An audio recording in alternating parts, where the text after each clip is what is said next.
एक घर में किसी न किसी बात को लेकर अक्सर लड़ाई झगड़ा हो जाया करती थी। उनके यहाँ पर लड़ाई झगड़ा करने के लिए कोई वजह नहीं होती थी। कई बार तो वो बेवजह भी झगड़ने लगते थे। एक दिन पति और पत्नी में कुछ इस कदर झगड़ा बन जाता है कि पति ने अपनी पत्नी का कत्ल कर दिया। कत्ल करने के बाद उसकी लाश को एक सूटकेस में पैक कर दिया। पैक करने के बाद अब वो घर से निकल जाता है उसकी लाश को ठिकाने लगाने के लिए। लेकिन जैसे ही उसने सूटकेस को पकड़ा और उठाने की कोशिश की तो उसका जो हैंडल था वो टूट जाता है। हैंडल टूटते ही वो परेशान हो जाता है। वो सोचता है कि इस सूटकेस को अब कहाँ ले जाएंगे और दूसरा सूटकेस अगर हम लाएंगे भी तो उसमें बहुत वक्त लगेगा।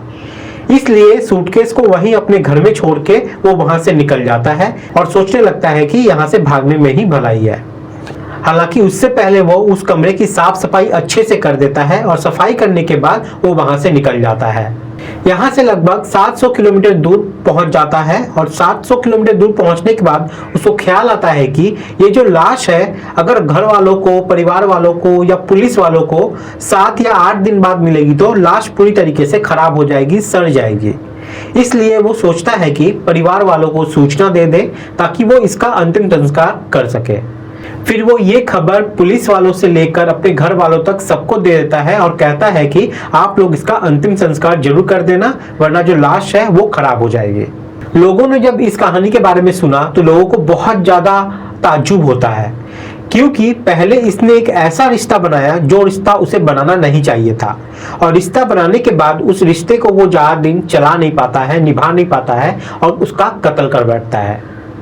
इस कत्ल की गूंज पूरे हिंदुस्तान भर में फैल जाती है कि कैसे एक पति ने अपनी पत्नी की हत्या करने के बाद उसके लाश को एक सूटकेस में पैक करके उसे ठिकाना लगाने की कोशिश की।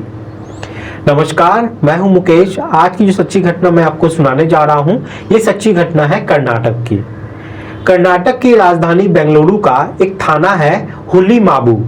हुलीमाबू पुलिस कंट्रोल रूम में एक फोन आता है और सामने से कोई कहता है कि उसके इलाके में डोडा कंबन हल्ली जो एक जगह लगती है वहां पर एक फ्लैट है, फ्लैट के अंदर एक लाश है। जैसे ही पुलिस स्टेशन को ये सूचना मिलती है वहां पे पुलिस स्टेशन में खलबली मच जाती है। पुलिस स्टेशन से पुलिस वहां पर मौके पे पहुंचती है और देखती गया है कि फ्लैट में पहले से ही ताला लगा हुआ था।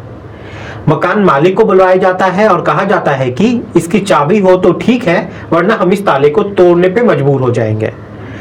जैसे तैसे करके पुलिस वाले घर के अंदर एंट्री करते हैं तो घर को देखकर लग ही नहीं रहा था कि वहां पर किसी की लाश हो सकती है, किसी का कत्ल हुआ होगा। पूरी तरीके से घर जो था वो एकदम साफ सुथरा था। पुलिस वालों को लगता है कि शायद झूठी सूचना है, पुलिस को गुमराह करने की कोई कहानी रची गई थी। लेकिन पुलिस ने जब पूरे घर को बारीकी से तलाश की और पुलिस के कुछ अधिकारी जब बाथरूम के अंदर पहुंचते हैं तो वहां पुलिस वालों को एक सूटकेस रखा मिल जाता है। उस सूटकेस को देखकर उन्हें सहज ही अंदाजा लग गया था कि हो ना हो लाश जो है इसी के अंदर है। उस सूटकेस का हैंडल जो था वो टूटा हुआ था। अब ऐसी स्थिति में उस सूटकेस को खुलवाया जाता है। खुलवाने के बाद पता चलता है कि वाकई इसके अंदर एक लाश है और लाश जो थी 32 साल की एक लड़की जिसका नाम होता है गौरी अनिल सावरकर। अब पुलिस इसकी जांच पड़ताल में लग जाती है। जांच पड़ताल से पता चलता है कि गौरी महाराष्ट्र से है लेकिन बेंगलुरु में वो मास मीडिया कम्युनिकेशन पे ग्रेजुएट करके जॉब की तलाश कर रही थी। लाश को पोस्टमार्टम के लिए भेजा जाता है और पोस्टमार्टम से पता चलता है कि 2 चाकू के वार उसके गर्दन पे किए गए थे और 1 चाकू का वार उसके पेट पे किया गया था जो कि बहुत गहरा था।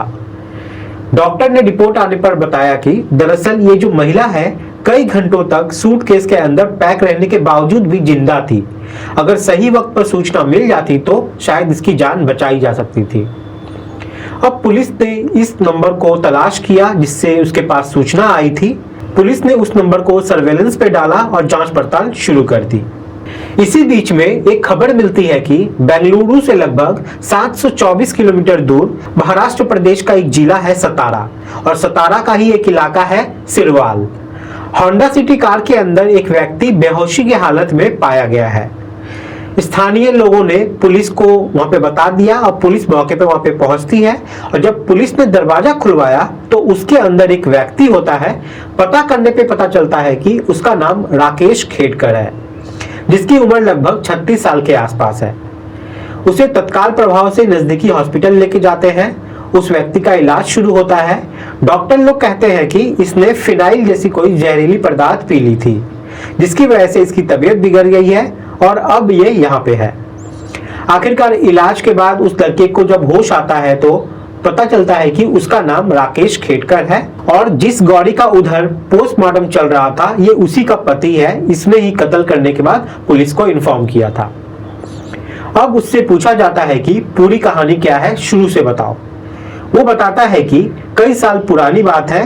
गौरी अनिल सावेरकर उसकी बुआ की सगी बेटी होती है और ये उसके घर पढ़ने के लिए आया करती थी, यानी कि वो उसके मामा के घर पढ़ने आया करती थी। मामा का एक बेटा होता है जिसका नाम राकेश खेडकर होता है। ये दोनों अक्सर साथ में रहा करते थे, साथ में खुश रहा करते थे, साथ में पढ़ाई किया करते थे।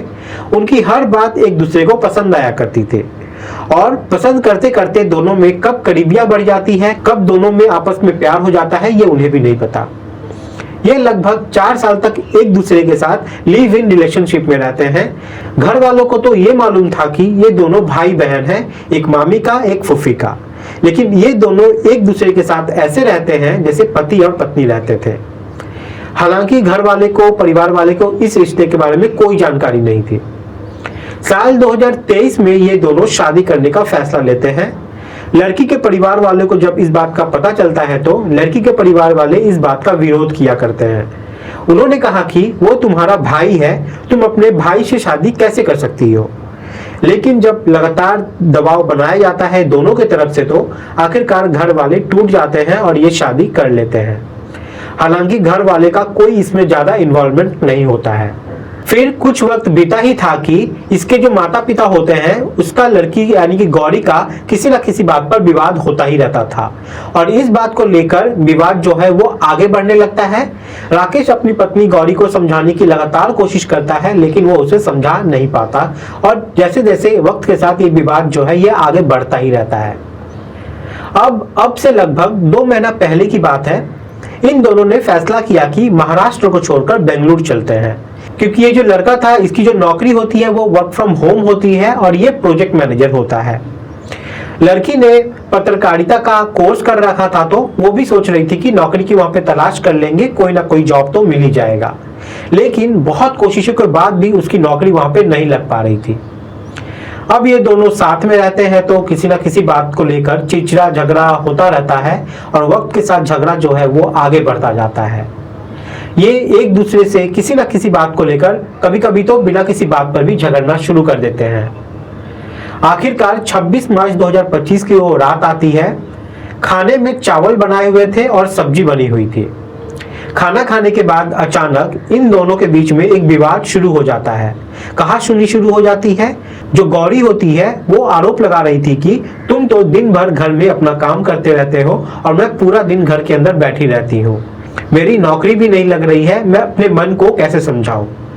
अब इस बात को लेकर उनके बीच कहासुनी होने लगती है और बात इतनी बढ़ जाती है कि इस लड़के राकेश खेडकर ने अपनी पत्नी गौरी को एक जमा कर थप्पड़ मार दिया।